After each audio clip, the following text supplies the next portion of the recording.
전쟁 없는 세상을 꿈꾸기에 전쟁을 연구합니다. 안녕하세요. 뉴스멘터리 전쟁과 사람 허준입니다. 안녕하세요. 윤지연입니다. 얼마 전 중월 전쟁이 시청자 여러분들께 큰 관심을 받았습니다. 바로 이 두 분 덕분이었죠. 맞습니다. 굉장히 뜨거웠는데요. 오늘도 이 두 분 기다리시는 분들 많으실 거라고 생각이 듭니다. 그래서 모셔봤습니다. 기세찬 교수님, 임철균 연구위원님, 안녕하세요. 안녕하세요. 반갑습니다. 반갑습니다.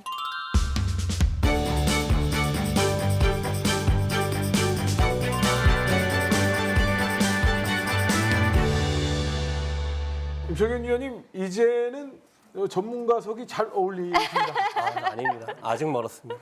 네. 그러니까요. 저는 사실 이쪽에 교수님, 뭐지? 그러니까. 약간 이런 느낌을 받았거든요. 기 교수님 어떻게 제자를 네, 양보했습니다. 역시. 기세찬 교수님도 잘 계셨죠? 네, 잘 있었습니다. 네. 좋습니다. 두 분의 중월 전쟁이 정말 많은 분들께 관심을 받았습니다. 감사합니다. 네.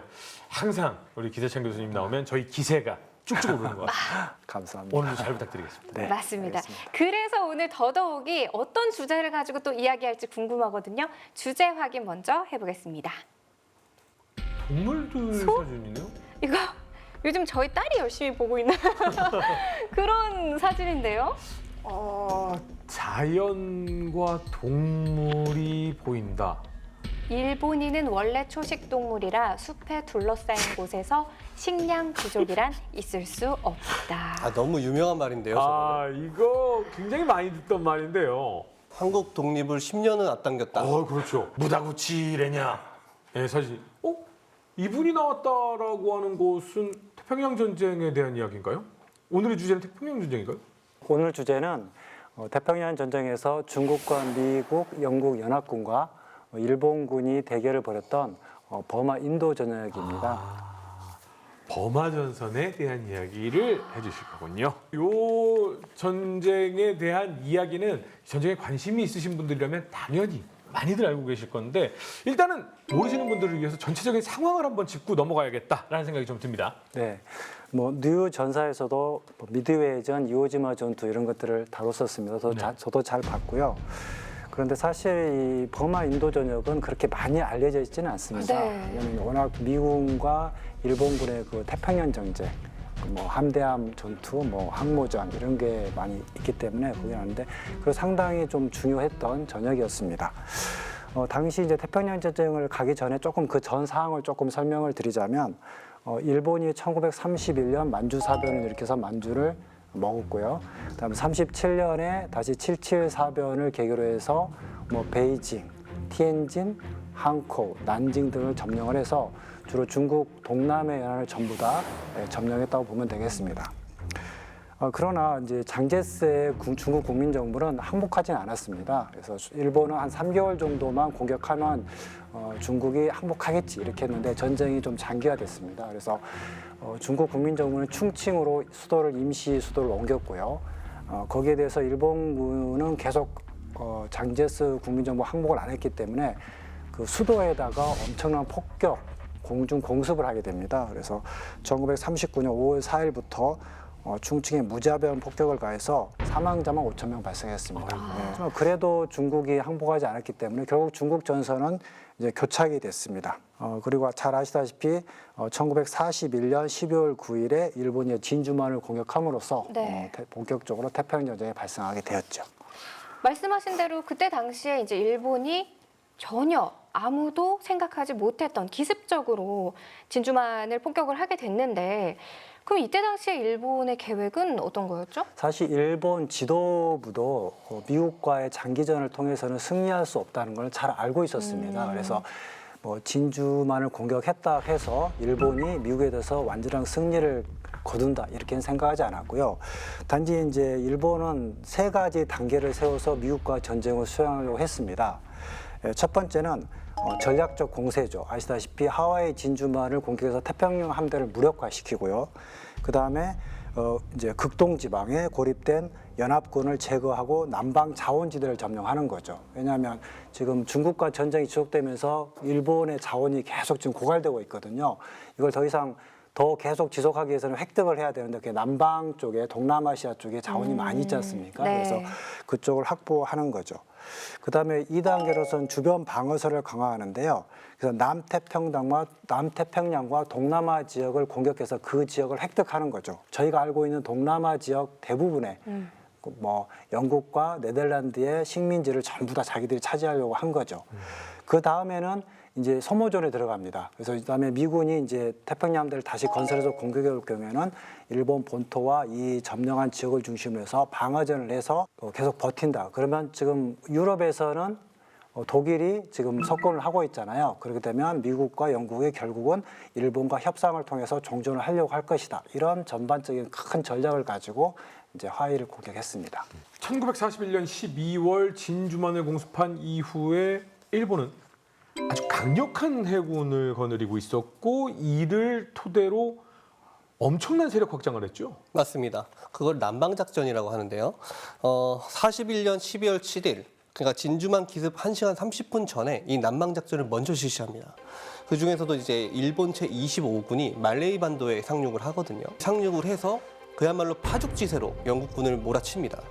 이때 당시 일본군이 이렇게 말레이 반도에서 진공을 할 때 필리핀에 있던 미국의 클라크 공군기지라는 게 있었어요. 여기도 폭격을 받아서 완파돼버리고 그다음에 영국이 자랑하던 전함이 두 척 있었거든요. 프린스 오브 웨일즈랑 그다음에 리펄스함, 항공기의 내습을 받아서 침몰해버립니다. 이 역사상 최초였어요. 이런 상황들이 계속 진행되어 오니까 말레이 반도에선 일본군이 계속 쳐내려오고 있죠. 영국군은 정신을 못 차리는 거예요. 그러다가 일본 제15군이 다시 태국 지역으로 상륙을 합니다. 그래서 이 태국 지역에서 15군이 태국을 공격하자마자 불과 5시간 만에 태국이 일본이랑 항복에 준하는 협상을 합니다. 그래서 태국 전역이 당일날 끝나버려요. 그래서 15군이 할 일이 없어져 버렸죠. 이 상태에서 이제 연합군은 싱가포르만큼은 지켜야겠다. 근데 싱가포르의 공격은 분명히 바다에서 올 것이다. 해군이 강하니까. 이렇게 생각하고 있었는데 말레이 반도의 지형을 잘 보면 거기가 정말 빽빽한 정글 우림 지역이에요. 그래서 기동이 상당히 어렵습니다. 당연히 절로 못 올 거야 라고 영국군은 생각하고 있었는데 일본군이 거기에 치아 전차 150대를 앞세워서 전격적인 기동전을 한 거예요. 보병들은 자전거 타고 말 타고 막 정말 상상도 할 수 없는 속도로 영국군이 치고 내려가니까 영국군은 완전히 패닉에 빠졌죠. 그 상태에서 8만 5천에 달하는 연합군이 항복하는 대패를 당하게 됩니다. 그러고서 나서 이제 부족한 보급품을 일본군은 현지에서 영국군의 보급품을 노획해서 현지 조달로 보급난을 해결을 했죠. 근데 여기서 이 25군의 주력 부대 중에 하나가 네. 일본 제18사단이었는데 이 18사단장이 우리가 앞서 사진으로 봤던 바로 그 무라구치 레냐 장군이에요. 네. 아, 초반에 나왔던. 네네. 네네. 그러니까 그 지금 연구위원님께서 진주만 습격 1시간 30분 전에 이미 남방작전은 들어간 것이고 앞서 교수님께서는 이 동남아시아의 자원이 원체 풍부하다 보니까 일본이 호심탄탄 계속 노리고 있었던 거잖아요. 그렇죠. 예. 그러면은 뭐 일본은 계속해서 이 지역을 욕심을 냈다고 봐야 하는 거겠죠? 그렇죠. 예, 일본은 아시다시피 자원이 부족한 국가지 않습니까? 그래서 이미 진주만을 공격하기 전부터 이 구상을 하고 있었고요. 그런데 조금 일본이 판단착오한 건 뭐냐면 네. 사실 19세기, 20세기가 지나면서 어떤 전 세계 아프리카나 아시아 지역은 사실 그 유럽의 식민지 국가가 됐었잖아요. 근데 제국주의 국가들 간의 불문율이라는 게 하나 있습니다. 뭐냐면 식민지는 건드리지 않는다. 네. 그래서 왜냐하면 식민지 건드리면 또 거기서 분란이 일어나잖아요. 네. 그런 원칙이 있었는데 일본이 이걸 깨트리는 거죠. 그래서 그 제국 국가를 이기지 못한다면 식민지를 공격하면 안 되는 거죠. 그런데 일본은 뭐 독일이 유럽에서 싸우고 있으니까 이때 야금야금 내가 먹겠다 이런 생각을 한 거죠. 중국과 전쟁이 장기화되니까 이제 일본 내각이 불신임을 받습니다. 왜 중국과의 전쟁을 빨리 끝내지 못했느냐. 그래서 40년 7월에 제2차 군호의 후미오로 내각이 성립이 됩니다. 내각이 성립되니까 뭔가 새로운 걸 또 시도해야 되잖아요. 그래서 이때 군부에서는 세계 정서의 추이에 따른 시국 처리 요강이라는 것을 이제 결정을 하고 일본 지도부에서 이거를 승인을 합니다. 이게 결국은 남진 정책입니다. 자, 1941년 12월에 선전포고도 없이 진주만을 공습을 했단 말이죠. 미국 국민들은 분노에 휩싸였습니다. 어떻게 일본이 감히 라는 생각을 했는데 눈을 돌려서 중국 쪽으로 한번 돌아보면 네. 중국은 상황이 어땠습니까? 예. 중국은 계속 이제 그 전선이 전체적으로 교착이 돼서 일본도 더 이상 군사작전을 무리하게 할 수 없다고 판단을 내립니다. 그래서 중국에 대해서 군사작전을 더 이상 시도하지 않아요. 이제 장제스는 사실은 지금 전쟁이 발발한 4년 동안 혼자 잘 버텼거든요. 그래서 일본이 진주만을 공격하자 굉장히 기뻐했죠. 드디어 우리가 연합군과 같이 해서 일본과 대항할 수 있겠구나. 그래서 이제 뭐 미국과 영국, 그다음에 소련 세 개 국가 가장 큰 국가이기 때문에 그 국가들한테 우리 충칭에서 회의를 해서 일본군에 대해서 어떻게 싸울 것인가를 회의를 하자 이렇게 제안을 하게 됩니다. 그러나 이제 스탈린은 이미 일본과 중립적을 체결했기 네. 때문에 이제 스탈린 입장에서는 거기는 우리는 참여할 수 없다. 우리는 일본과 중립을 계속 지킬 것이다. 이렇게 이야기해서 중국과 미국과 영국이 충칭해서 이제 중미양 연합회의를 개최하죠. 예. 거기에는 뭐 수뇌부는 참석을 안 했고요. 거기에는 이제 밑에 장군, 참모총장이 중국 측에서 허잉친 참모총에 참석을 하고 미국 측에서는 브레트 장군, 그다음에 영국 측에서는 웨이벨 장군이 참석을 해서 이제 회의를 하게 되는데 사실 중국 입장에서는 오랫동안 그 일본이 미국을 공격하기를 기다렸었거든요. 그래서 이번 기회에 일본을 전체적으로 어떻게 하면 패망을 시킬 것인가를 좀 논의를 하고 싶었죠.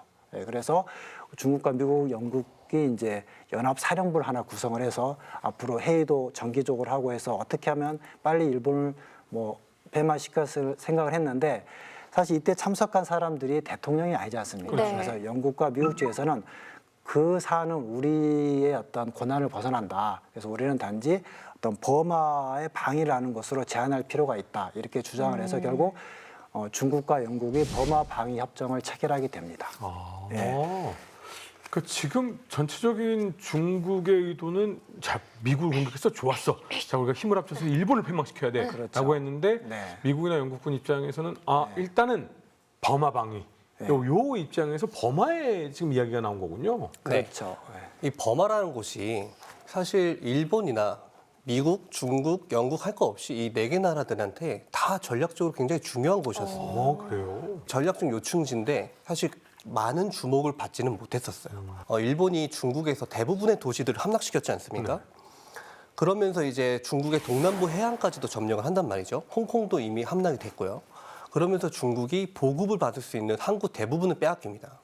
그렇게 되다 보니까 중국 국민당 정부는 계속 항전을 해야 되는데 싸우려면 탄약이 있어야 될 거 아니에요. 그렇죠. 그 탄약을 받을 수 있는 신락 같은 보급로가 버마에서 중국 쿤밍으로 이루어지는 속칭 버마로드라는 길이 있어요. 내륙 보급로군요. 네, 그게 진짜 신락 같은 보급로 하나 있는데 거기가 완전히 산속에 있거든요. 거기 산속을 지나서 나오면은 24밴드라고 해서 거의 24번 꼬부라지는 길이 있어요. 그 정도로 저건 이제 버마로드 벗어나서 이제 쿤밍 쪽으로 들어와서 있는 지역인데 어마어마하죠. 그 정도면은 아나콘다네요. 네. 길이 대부분이 저 상태다 보니까 저거를 일본은 눈에 까실 거 아니에요. 그렇죠. 저걸 어떻게든 끊어버려야 되는데. 그렇죠.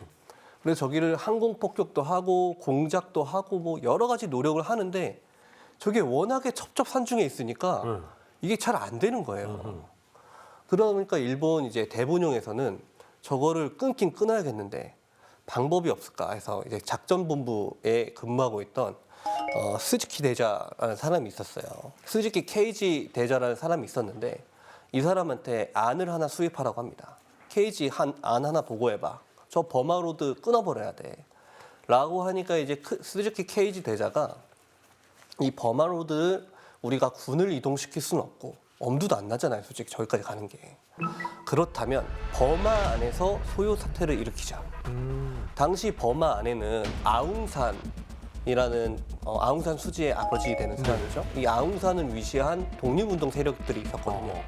이 사람들을 포섭해서 나중에 이 일본에 포섭된 이 버마 독립운동 세력들을 30인의 동지라고 불리는데 이 사람들을 포섭해가지고 무장 봉기를 일으키게 하자. 그래서 버마 로드를 끊어버리자. 이런 안을 수립을 해서 실제로 버마에 침투해가지고 네. 저 아웅산을 비롯한 30인의 동지들을 포섭해서 일본으로 데려와가지고 친일화해서 교육시킵니다. 그래서 독립 세력을 양성을 시키죠. 그래서 그 독립 세력들을 앞세워서 버마에 대한 각종 공작에 돌입을 하게 됩니다. 그러니까 지금 중국 입장에서는 보급에 어떻게 보면 신락 같은 유일한 희망이기 때문에 중요하게 생각을 하는 거고, 근데 아까 또 연구위원님께서 각자 다른 각국이 또 다른 의미에서 요충지라고 말씀을 해주셨어요. 네. 어떤 중요성들이 좀 있었을까요? 네.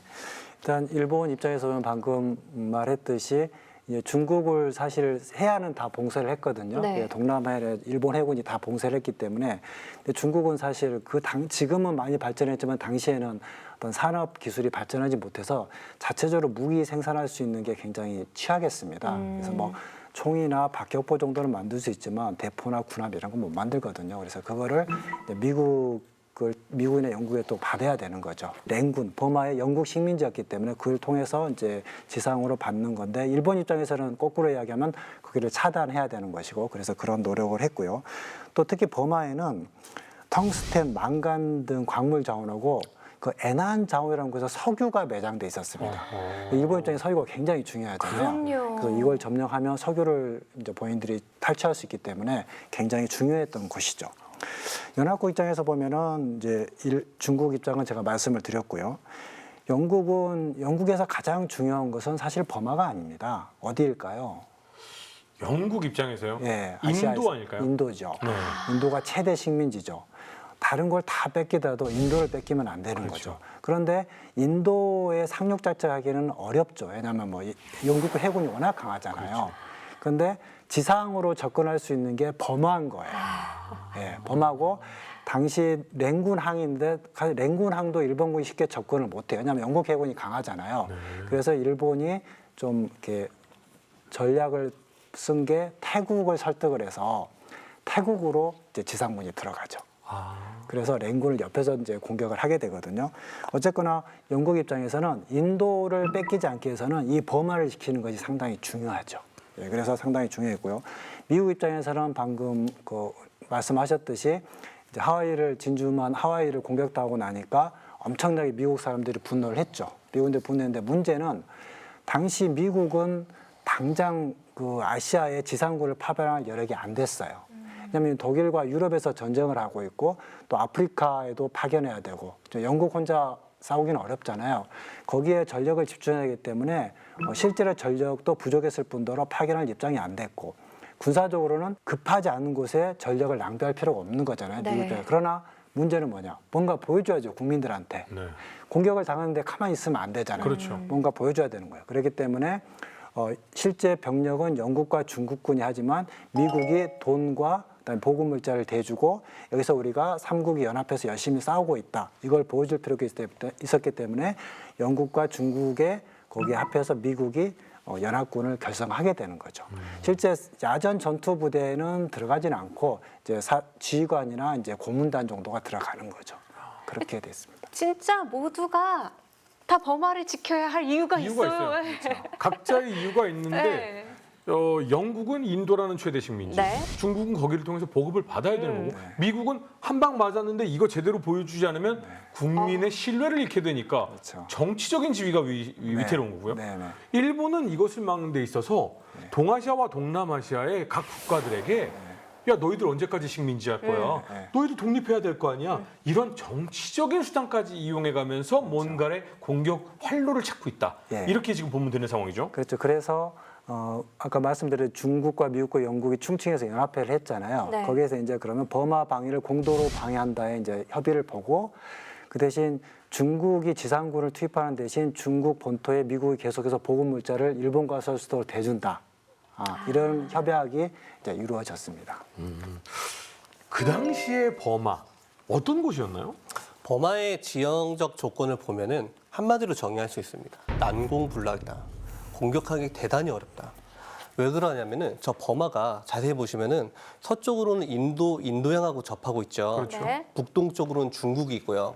동쪽으로는 태국하고 라오스하고 접경을 하고 있습니다. 그리고 지금 이 버마가 분명히 우리 기세찬 교수님부터 시작해서 우리 형님, 아버님 세대, 어머님들, 누님들 세대에는 굉장히 익숙한 이름일 거예요. 그렇죠. 아웅산 수지 여사, 아웅산 테러부터 시작해서 굉장히 익숙한 이름인데 우리 YTN 또이 뉴스 배터리 전쟁 사람은 젊은 세대 분들도 굉장히 많이 보거든요. 버마는 도대체 어떤 나라야? 제가 그랬어요. 저 어머님 준비된 것 같은데요. 조심해 주십시오. 어머님 조심해 주십시오. 버마가 어디지? 미얀마가 예전에는 버마라고 그렇군요. 불렸었죠. 그래서 우리 젊으신 세대분들한테는 미얀마가 버마다 이렇게 이해를 해주시면 되겠습니다. 네, 맞습니다. 근데 저 태국에서 아까 들어간다고 말씀하셨잖아요. 네. 태국하고 버마의 국경지대를 자세히 보시면은 어마어마한 산맥이에요. 저거 길도 없어요, 저기. 굉장히 진한 색깔이네요. 네. 근데 저 산이 우리나라처럼 그냥 뭐 소나무 좀 있고 그런 산이 아니라 완전히 열대 우림으로 빽빽한 곳입니다. 길을 만들면서 가야 돼요. 그 접근 자체가 어렵고 저 산맥을 넘어오면은 이제 샤린강, 빌린강, 뭐 시탄강 등의 한 3-4개 정도 되는 꽤 큰 강들이 있어요. 이것들을 다 도하하면서 접근을 해야 돼요. 그러다 보니까 굉장히 공격하게 불리하죠.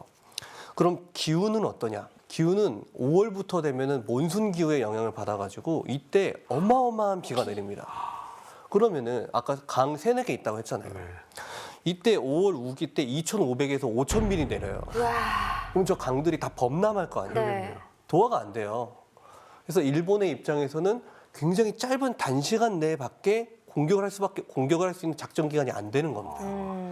우리의 여름은 7, 8월이라고 생각을 하시면 되는데 동남아의 여름은요 6월이라고 생각하시면 됩니다. 근데 전쟁을 수행한다? 네. 굉장히 어려운 시기였다는 거죠. 그늘에서도 온도가 46도예요.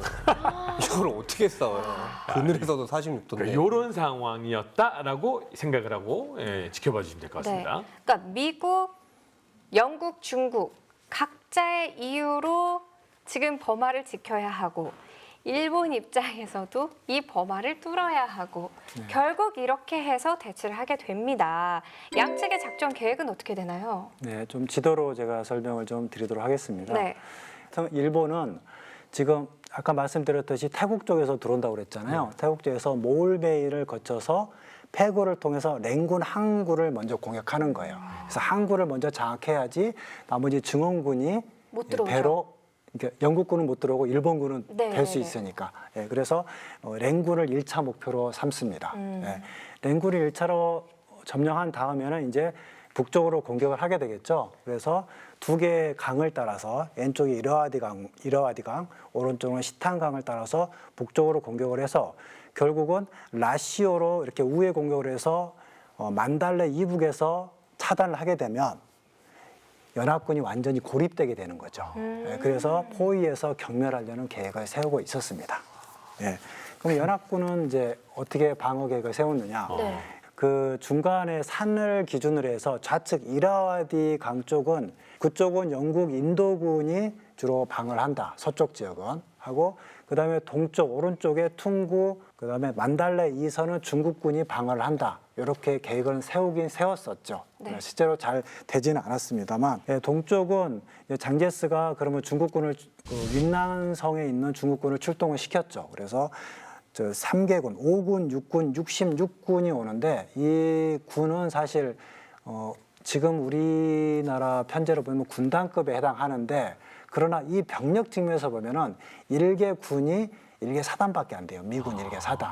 그래서 미국, 영국, 일본과 비교하면 한 3개 사단 정도라고 생각하시면 될 것 같아요. 그러나 실제로 3개 사단이 다 참여하지 못했고 대략 한 2개 사단 한 5만 명 정도만 참여를 하게 됩니다. 근데 지금 상황을 보면 방어군이 조금 더 좀 수비하기가 용이하겠다. 공격군이 강 따라 그 범람하는 강을 따라오고 강을 건너야 되는 상황들이 발생을 하니까 방어군의 위치가 좀 더 유리하겠다라는 상황은 일단은 눈에 좀 보이기는 합니다. 자, 그렇다면 일본의 버마, 미얀마 침공 어떻게 시작이 됩니까? 일본의 버마 침공은 1941년 12월 23일에 이제 개시가 됩니다. 모든 준비를 마친 일본 제15군이 80대의 폭격기, 그 30대의 전투기로 구성되어 있는 스트라이크 패키지를 바로 란군으로 보냅니다. 그 일대에 있는 비행장과 민가를 가리지 않고 무차별 폭격을 해가지고 대규모 소요 사태를 일으킵니다. 그 다음에 이제 지상군이 진격을 하는데요. 아까 말씀드렸잖아요. 길이 없다고. 그래서 일본 제15군이 가면서 선봉이 55사단이었던 걸로 기억하는데 이 사람들이 가면서 한쪽으로는 자전거 타고 말 타고 가면서 이제 침투를 경보병들이 하고 나머지 대부분의 사단 주력 병력들은 자동차가 지날 수 있는 길을 만들면서 가는 거예요. 그런데 이제 군인들만으로는 너무 힘들고 길도 잘 모르고 하니까 태국 현지인들의 협조를 구했는데 태국인들이 또 협조를 잘해줬어요. 그래서 55사단장이 표창장도 막 발령해주고 그랬거든요. 감사장도 뭐 주고. 어쨌든 그렇게 하면서 힘들게 길을 만들면서 접근해 옵니다. 첫 번째 목표는 모울메인이었는데 여기서 영국의 버마 여단이 접근하는 일본군들에게 기습을 받고 제대로 싸워보지도 못하고 패주해요. 이 사람들이 이제 계속 격파가 되다 보니까 그때부터는 대책 없이 패주하기 시작합니다. 그 다음부터 이제 시탄강이라는 곳까지 패주를 하는데 시탄강에 보면 대교가 하나가 있었어요. 그 시탕대교라고 하거든요. 거기를 넘어서면 량공까지 이제 한 100km 정도 남는 그 정도 거리예요. 그 시탕대교를 중요 방어 거점으로 당연히 방어를 하고 있었죠.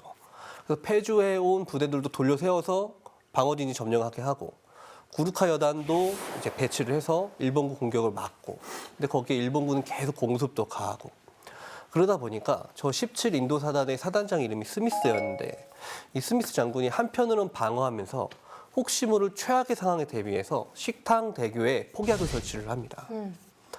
그런데 이제 계속 방어전을 수행을 하다가 보고가 올라온 거예요. 앞으로 1시간을 더 버티기 어렵다. 보고가 올라오니까 스미스 사단장이 이제 결심을 합니다. 폭파해라. 문제는 그 앞에 제17 인도사단의 주력 2개 여단이 철수 못하고 방어하고 있었어요. 근데 그 상황에서 시탕대교를 터뜨립니다. 아이고. 근데 그나마도 4번, 5번, 6번 가운데 있는 경관을 터뜨려서 3개를 날려가지고 대교 자체를 복구를 못하게 하려고 했는데 그나마도 그날 새벽에 비가 내렸어요. 불발됐나요? 그래서 그 중에 1개, 5번 경관만 터져서 날아갔어요. 갑자기 대교가 빵 하고 터지니까 전투를 하던 일본군도 방어하던 인도 병사들도 더 벙쪄가지고 뭐야 하고 쳐다봤는데 갑자기 다리가 끊어졌단 말이죠. 그때부터는 이제 방어전이 이루어질 수가 없죠. 그렇죠. 모든 중화기 다 집어 던지고 물에 뜰 수 있는 건 아무거나 집어서 강물에 뛰어들기 시작합니다. 근데 저 시탄강이 급류가 흐르는 곳이에요. 아이고. 그래서 누구는 뗏목 만들어가지고 수영 못하는 사람들은 뗏목을 급조해서 만들고 가다가 뗏목이 강 항복판에서 뒤집어져가지고 다 죽기도 하고 소총이라도 메고 건너면 다행인데 그나마도 없이 맨손으로 건너간 병력이 대부분이었죠. 이 시탕대교 지금 사진에 보이시는 부분에 가운데 자세히 보시면 하얀색이 있죠. 네. 네. 저게 날아간 5번 경관이에요. 이게 지금 영국군이 나중에 이제 버마 지역을 수복하고 나서 항공 사진을 촬영을 한 건데 저렇게 넓은 강을 맨몸으로 도하를 한 거예요. 헤엄쳐서 장비가 있을 리가 없죠. 살아서 도착한 병력이 3,000명 정도인데 그나마도 소총 들고 있는 건 얼마 없었어요. 그러니까 전멸한 거예요. 전력적으로 봤을 때는. 이 패전의 영향으로 양공까지 함락돼 버립니다. 사실 방어 쪽이 더 우세하지 않을까라고 생각을 했는데 처참하게 무너졌어요. 그럼 중국군 쪽의 방어 쪽은 어떤가요? 네. 1월 16일 날 태국으로 처음 일본군이 진입을 했고요. 네. 2달도 안 돼서 3월 8일 날 랭군이 이제 함락을 당하게 되죠. 일본군이 장악을 했습니다. 이제 일본군이 장악하니까 영국군도 어쩔 수 없이 이제 그 뒤쪽 프롬 쪽으로 이제 후퇴를 하게 되는 거죠. 네. 영국에선 후퇴를 하게 되고요. 중국군은 이제 204단이 지금 퉁구에 지금 들어가 있고요. 퉁구를 방어한다고 있고요. 근데 상황이 조금 어려운 게 204단이 금방 일본군의 포위가 돼요. 포위가 된 상태에서 중국군 입장에서는 장제스 입장에서는 좀 철수를 해서 후방에서 다시 좀 방어를 하고 싶다 이렇게 했는데 당시 중국 미군 사령관은 스티르라는 삼성 장군이었어요. 이 삼성 장군이 굉장히 그 호전적이에요. 호전적이어서 후퇴는 없다. 더 공격을 해야 한다 해서 그 204단 후퇴 명령을 안 내려요. 포위선 상태에서 계속 있으면 거의 전멸 당하지 않습니까? 결국 장제스가 명령을 해서 중국군을 후퇴시키죠. 이런 좀 아이러니한 상황이 발생을 하고 문제는 그 영국군 측이에요. 당시 이제 말씀드린 인도 사단이 하나 있고 버마 사단이 있는데 인도와 버마가 전부 다 영국 식민지잖아요. 당시에 영국과 인도와 버마는 독립을 하기 위해서 굉장히 노력을 하고 있었어요. 누구한테 독립을 하는 거죠? 영국이요. 영국이죠. 네. 근데 영국이 일본과 싸우는데 잘 싸우려고 할까요? 싸워서 굳이 뭐 목숨 걸고 싸울 필요는 없죠. 그럴 필요가 내가 없는 영국을 거죠. 도와줄 필요가 네. 없구나. 그래서 일본군이 내세운 구호가 아시아 인의 아시아라는 거예요. 내가 너네를 해방시켜 줄게. 그렇죠. 그렇기 때문에 전격적으로 버마 국민들, 뭐 승려 학생들이 거기에 편승해서 오히려 첩보원 노릇을 해주는 거죠. 그리고 뭐 인도 사람들 자체도 버마에서 싸워서 죽을 이유가 없잖아요. 그렇기 때문에 신속하게 영국군이 무너지는 거죠. 그래서 지속적으로 무너지고 있고, 문제는 그러면 이제 보시면 결국 영국이 계속 후퇴하다가 애난자옹에 도착했거든요. 근데 일본군이 얼마나 그 기동을 빠르게 했냐면 애난자옹을 포위해 버려요. 영국군이 빠져나가기 전에. 그 상태에서 만약에 일본군이 애난자옹에서 만달레이 쪽으로 가면 이제 그 밑에 있는 중국군은 완전히 포위가 되는 거예요. 네. 그런데 이 상황을 서로 공유를 안 해요? 공유가 안 돼요.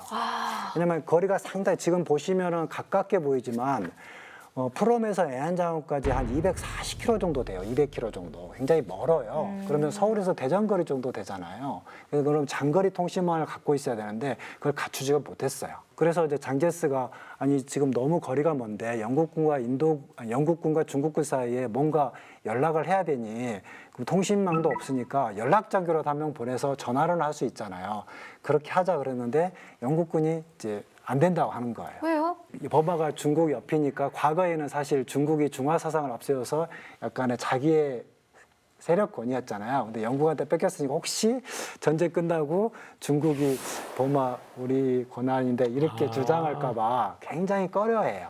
그런 상황이어서 결국 애난자옹에 영인군이 일개 사단이 갇히게 되죠. 그래서 7,000명과 뭐 기자, 뭐 민간인에서 한 7,500명이 갇히게 되면서 곤란한 지경에 이르러서 그 중국군 38사단을 투입을 해서 그 영국 그 민간인과 군인들을 겨우 탈출을 시킵니다. 그리고 퉁구의 200사단이 중국군이 포위를 당했는데 철수하지 말라고 했기 때문에 계속 방어를 하다가 사단장을 포함해서 반수 이상이 전사했습니다. 네, 그런 상황이었고.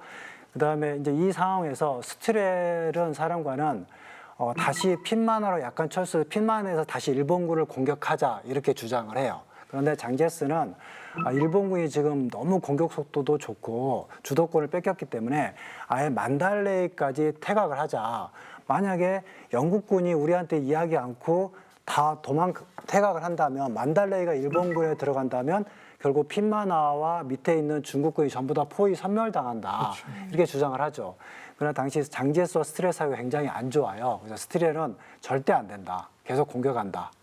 이렇게 상황이 되고 장제스는 스트렐이 말 안 하니까 결국은 자체적으로 명령을 내려서 철수를 시키죠. 근데 사실 지휘권에서는 장제스 권한이 없죠. 장제스 아무리 총통이지만 원정군 사령관은 스트렐이거든요. 네. 스트렐을 줬기 때문에 나중에 이제 스트렐이 굉장히 화를 내게 되죠. 결국은 이제 만달레이까지 이제 영국군이 철수를 했기 때문에 만달레이가 비어 있잖아요. 만달레이까지 점령당하고 일본군 라시오까지 점령을 해서 최초 일본군이 계획했던 라시오, 만달, 애난저기 선에서 완전히 포위가 되는 거죠. 그래서 영국군은 어쩔 수 없이 각 부대별로 이제 인도로 후퇴를 하게 돼요. 이제 더 이상 전투는 안 되고 후퇴를 하고 중국군도 이제 거기서 갇혀 있잖아요. 그래서 뭐 한 2개의 사단 정도가 인팔과 레도로 철수를 하게 돼요. 중국군은 이미 라시오가 점령당해서 중국으로 철수로가 없는 상황인 거예요. 그리고 나머지 2개 사단 정도는 겨우 이제 중국 쪽으로 철수를 해서 이런 상황에서 완전히 처절하게 연합군이 일본군한테 격파를 당하게 됐습니다. 완전히 일본의 계획대로 됐다라는 생각도 들고 스트렐이 뭐 아무리 사령관이라고는 해도 자기들 퇴각할 시간 버는 용도로 중국군을 활용했다라는 느낌도 사실은 지울 수가 없고 아하하. 어느 느낌에서 봤을 때 제가 참 여행을 좋아해서 많은 곳을 다녔을 때 일본에 대한 이미지가 대한민국과는 사뭇 다르다라는 생각을 많이 했었거든요. 근데 이러한 것을 봤을 때 우리를 식민지로 삼은 건 서방의 국가지 그렇죠. 일본이 아니었다라는 이미지가 상당히 많이 있다라는 생각이 좀 있어요. 그래서 대만을 비롯한 동아시아, 동남아시아 국가들이 우리와는 상당히 다른 네. 예, 생각들을 가지고 있더라고요. 네, 그러니까 그게 이미 2차 대전 때 여기에서 드러나고 있었네요. 그렇죠. 일본이 그걸 잘 이용을 한 것이죠. 예. 그리고 스티렐 같은 경우는 이제 스티렐도 거의 포위망에 갇히고 이제 일본군 포위망에 갇혔잖아요. 그래서 철수를 해야 되는데 영국 이제 사령관이잖아요. 그래서 영국이 이제 항공기를 수송기를 보내서 타고 철수하려고 해요. 근데 그 당시 철수 못한 병력들이 꽤 많이 있었죠. 그래서 스티렐은 이제 큰 결단을 내리는데 나는 항공기로 철수하지 않고 자녀 병력과 함께 정글 한 300km를 헤치고 탈출하겠다. 오. 그래서 실제로 그렇게 합니다. 그래서 오. 총 다 버리고, 왜냐하면 빨리 행군을 못하니까 다 버리고 무전기도 아웃시켜요. 그리고 내가 어느 지역에 갈 테니 거기에 보급품을 놔둬라. 이렇게 하고 통신도 끊어요. 왜냐하면 야. 도청당하기 때문에. 그렇게 해서 대략 5월 1일 날 출발해서 5월 25일 날 인도 델리에 도착을 합니다. 성공합니까? 성공합니다. 오. 그래서 사망자 한 명도 없었어요. 우와. 우와. 그래서 이게 성공해서 미국 언론에 대서특필되죠. 그렇지만 그럼에도 불구하고 이거는 전쟁이고 같은 목적을 두고 전투에 임한 거잖아요. 근데 어떻게 이렇게 무력하게 일본에게 패배를 하게 되는지. 실제 전투 결과를 보면 일본군은 3개 사단이니까 보통 1개 사단에 한 2만 명 정도 하면 6만 명 정도 투입됐다고 보여져요. 근데 뭐 연합군도 그렇지만 비슷한 규모라고 보면 일본군은 4,500명이 사상자가 났어요. 전사, 부상 합해서 4,500명. 근데 연합군 쪽 보면 중국군은 2만 5천 명의 사상자가 났어요. 반수가 사상자가 나고, 그다음에 영국 인도군은 1만 명 이상. 그래서 비율로 계산해 보면 일본군의 8배. 처절하게 깨진 거죠. 그렇죠. 예. 그 이제 분석을 해보면 사실 연합군이 공군력이 상당히 부족했어요. 예, 물론 이제 영국군도 굉장히 좋은 비행기를 가지고 있었습니다만 일단 당시에는 일본군이 이제 제로 전투라는 게 있거든요. 일본군 제로 전투가 영국군에 비해서 상당히 성능이 좋았어요. 그리고 두 번째는 항공기 대수가 많이 차이 났어요. 일본군은 한 150여 대 정도 투입을 했는데 연합군은 35대밖에 없었어요. 그러니까 제공권을 완전히 상실한 상태에서 일본군이 폭격을 가하니까 지상군이 제대로 대응할 수 없었죠. 첫 번째 이유는. 두 번째는 말씀하셨듯이 이제 연합군 간에 서로 협조가 안 되는 거죠. 또 불신하고 또 작전 방안에서 차이가 나고. 그런데 구체적으로 들어보면 말씀드렸듯이 스티렐은 굉장히 공격 전략을 선호한 사람이었어요. 그런데 스티렐의 어떤 자기 어떤 전력 경력을 보면 대부대를 쥐한 경험이 아무도 또 없어요. 그런 차이. 장제스 같은 경우는 4년 동안 싸우면서 일본군은 굉장히 초반에 전투력이 강하다. 그래서 우리가 계속 후퇴하면서 막으면 나중에 이제 어떤 전진 한계점이라고 하는데 그 정도 됐을 때 우리가 반격을 하면서 이걸 알고 있었는데 스티렐이 약간 인종차별적인 사람이에요. 차별주의자였어요. 네, 그러다 보니까 중국인을 굉장히 무시했어요. 그러면 안 되죠. 왜냐하면 한 사람은 총통이고 대통령이고 자기는 장군인데 또 미군 중국에서는 자기가 참모장 역할을 했거든요. 그러면 따라야 되는데 굉장히 인종차별적이어서 잘 따르지 않았다. 상황 보면 그 소부대를 가지고 탈출 전략하는 예, 약간 그런 특수 전략 정도에 딱 어울리는 인물이 아니었나라는. 그렇죠. 예. 네, 그래서 이제 전투 끝나고 6월달에 이제 다시 이제 충칭에서 만난 거예요, 두 사람이. 그래서 두 사람 이제 여담이지만 이제 실제로 이런 대화를 했어요. 장제스가 보니까 자기가 맞았는데 스티렐이 잘못해서 패한 거잖아요. 그래서 내가 봤을 때 이번 전투 경험은 상당히 배울 점이 많았던 것 같아. 이렇게 약간 비꼬듯이 이야기를 한 거죠. 그런데 스티렐이 뭐라 그러냐면 역시 전투는 수세보다는 공세가 최고야. 이렇게 이야기를 한 거예요. 그리고 당시에 중국군이 일부 사단 같은 경우는 싸우지 않고 도망간 부대도 많았어요. 그러다 보니까 스티렐이 중국군에 대한 신뢰도가 굉장히 떨어져 있었죠. 네, 그런 근데 상황이 여기서 우리가 한 가지 짚고 넘어가야 될 부분은 있습니다. 전쟁에서는 공격보다 후퇴가 훨씬 어려워요. 그런데 지금 압도적으로 제공권 다 뺏긴 상태에서 퇴각을 해야 되는 상황이잖아요. 지금 그것도 무전기 꺼버리고 스스로 행군로를 설정해서 다음 보급 지점을 설정하면서 엄청난 계획이 나옵니다. 한 행군 계획 보면 한 이 정도 돼요. 나중에 진짜 군단이나 사단 행군 계획을 보면 그거를 수립해가지고 병력의 손실 없이 그 정도로 철수했다라는 것 자체는 우리가 인정을 해줘야 될 부분도 있다라는 생각을 이제 해볼 수 있습니다. 자, 어쨌든 저희가 이렇게 가볍게 얘기는 했습니다만 미국에게는 정권이 바뀔 수도 있는 위기고요. 영국에게는 최대의 노른자위 인도라는 식민지를 뺏길 위기고요. 중국은 이제 한번 싸워볼까 했더니 야 이거 이두저도 아니고 다 끝나게 생겼다. 이런 상황입니다. 일본은 됐어. 이제 이 버마의 목줄기만 움켜쥐면 중국 그리고 중국 이남의 동남아시아 고무와 석유와 철광석과 모든 자원 우리 거야. 그러니까 우리의 계획은 이제 완성이 되는 거야. 행복의 나라로 갈 일만 남았습니다. 과연 이 버마의 위기 연합군은 타개할 수 있을까요? 이대로라면 동남아시아, 동아시아의 모든 식민지들은 독립할 수 없게 됩니다. 물론 여러분들은 역사를 알고 계시지만 과연 이 버마의 위기 연합군은 해결할 수 있을까요? 다음 시간에 이어집니다. 다음 이야기. 태평양 전쟁 당시 일본군은 파죽지세로 버마와 인도를 향해 진격한다. 이에 영국이 주요 식민지인 인도를 상실할 위기에 처하게 되자 연합군은 본격적인 반격에 나선다. 미국의 용병 비행단인 플라잉 타이거즈까지 합세하면서 일본군에 심대한 피해를 주는데 막강한 기세의 일본군을 상대로 미국과 영국, 중국의 연합군이 펼친 작전은 무엇이었나? 일본군 몰락의 서막, 태평양 전선 버마 전역 2부 많은 시청 바랍니다.